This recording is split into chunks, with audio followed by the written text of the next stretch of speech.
What if the partners you choose were never random? What if your deepest wounds were shaping your love life all along? Today, we'll uncover the truth. Asterisk, have you ever wondered why certain types of men seem to appear in your life again and again? Why?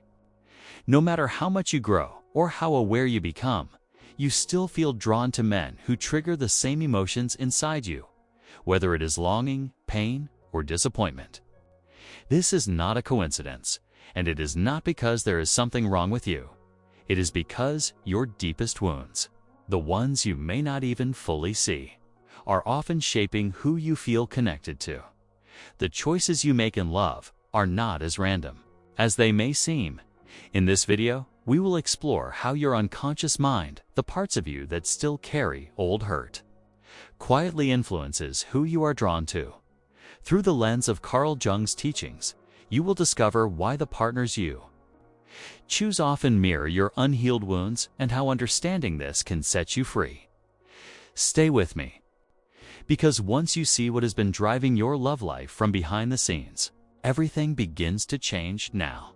Let's begin. Carl Jung believed that much of what happens in our relationships is not conscious.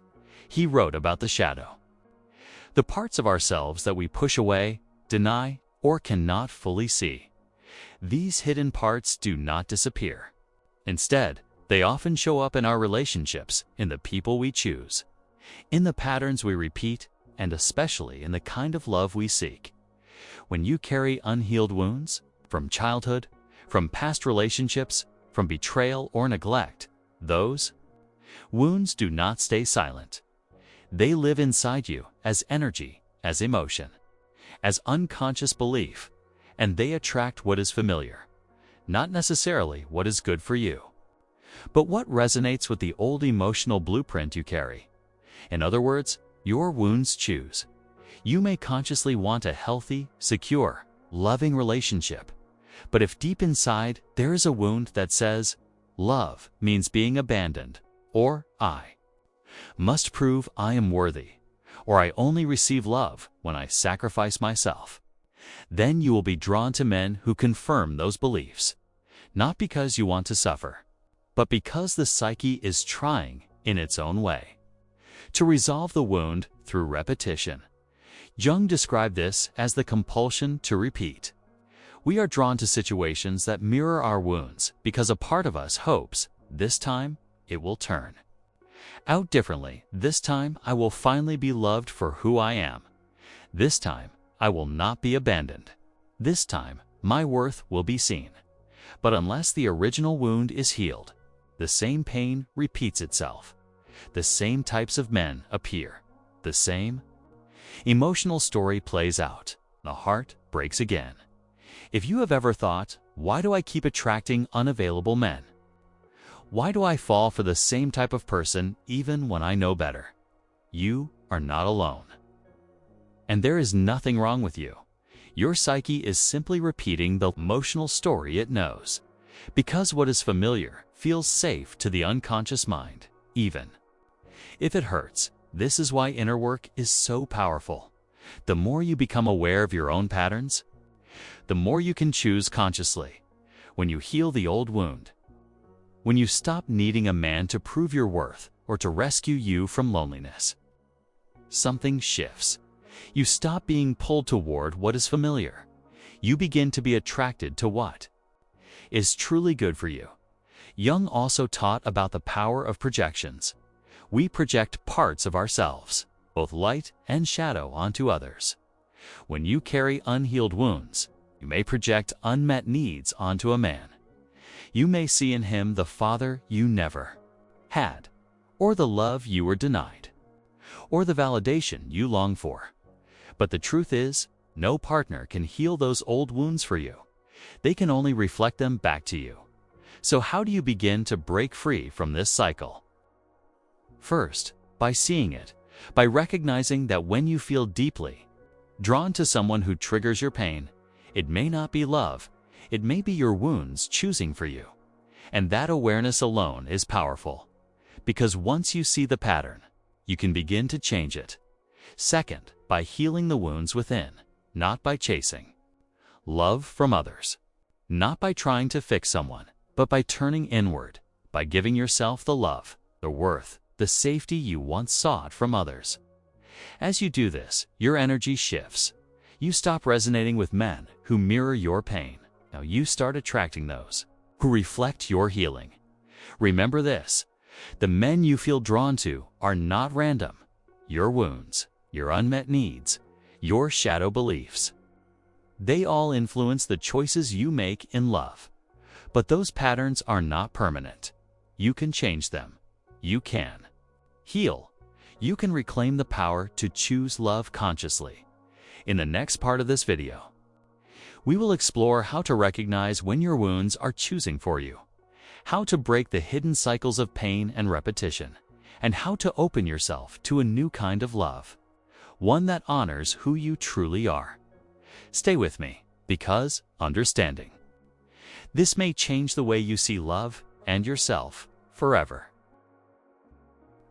Before we continue, if you want to understand these patterns on a deeper level and finally heal what has been driving your relationships, I recommend exploring the Jung Method. It is a powerful tool to help you decode your unconscious patterns and reclaim your emotional freedom. You will find the link in the first pinned comment. Now, let's go deeper. Asterisk, asterisk. How do you know when your wounds are choosing for you? There are signs. One of the clearest is when you feel an almost magnetic pull toward someone who does not treat you well, who is inconsistent, who activates old pain inside you. It may feel intoxicating, exciting, irresistible, but underneath it is often familiar pain calling you back, not because you want to suffer, but because part of your psyche still believes that this dynamic can finally bring healing.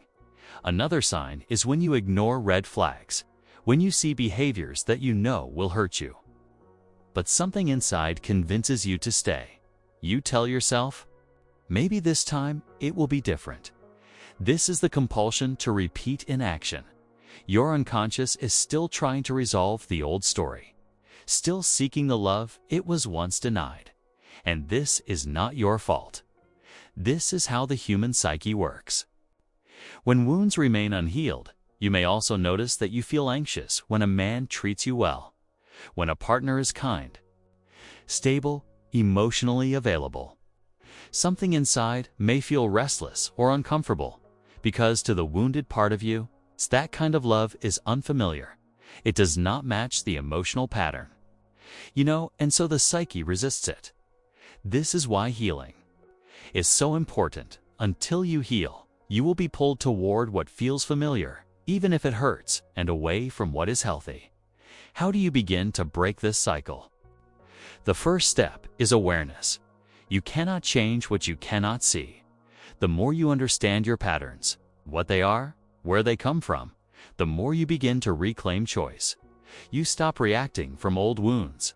You start responding from your wholeness. The second step is to feel what was once unfelt. Wounds remain active when the emotions connected to them are unprocessed: grief, anger, loneliness, fear.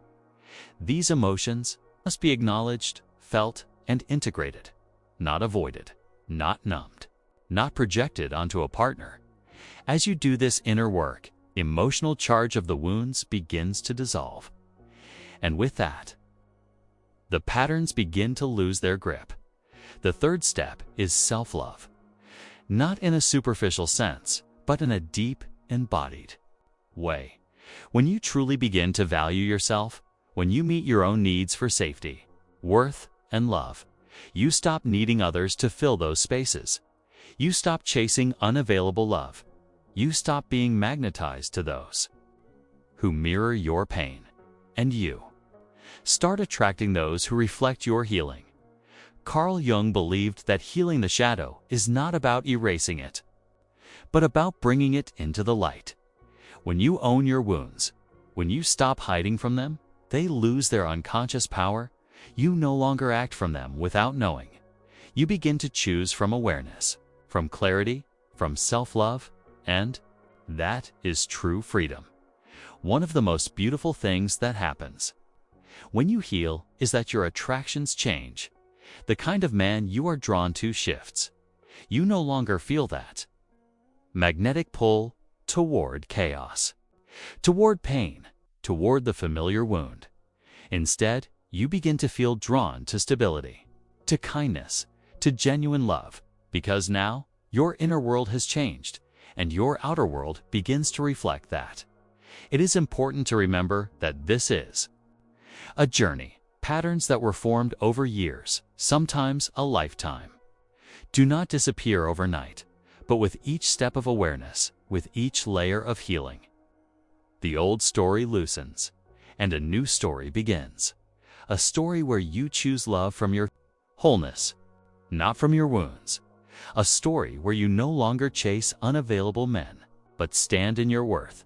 A story where you finally feel free to love and be loved in a way that honors who you truly are. If you find yourself in a place where you are repeating painful patterns in love, know this: you are not broken. You are human. You are simply carrying wounds that were never fully healed. But those wounds do not define you, and they do not have to choose your partners forever. You have the power to change this through awareness, through healing, through deep self-love. And the more you do this work, the more your life changes. The men you attract change. The way you show up in relationships changes. The love you allow yourself to receive changes. Because now you are no longer living from the old story. You are creating a new one that honors your truth, one that honors your heart, one that honors your worth. Remember this: your wounds may have chosen your lovers in the past, but they do not have to choose them in the future. You are free to choose. You are free to heal. You are free to create love from a new place, a place of wholeness. And that is the greatest gift you can give yourself. It all begins with awareness. It all begins with self-love. And it begins now.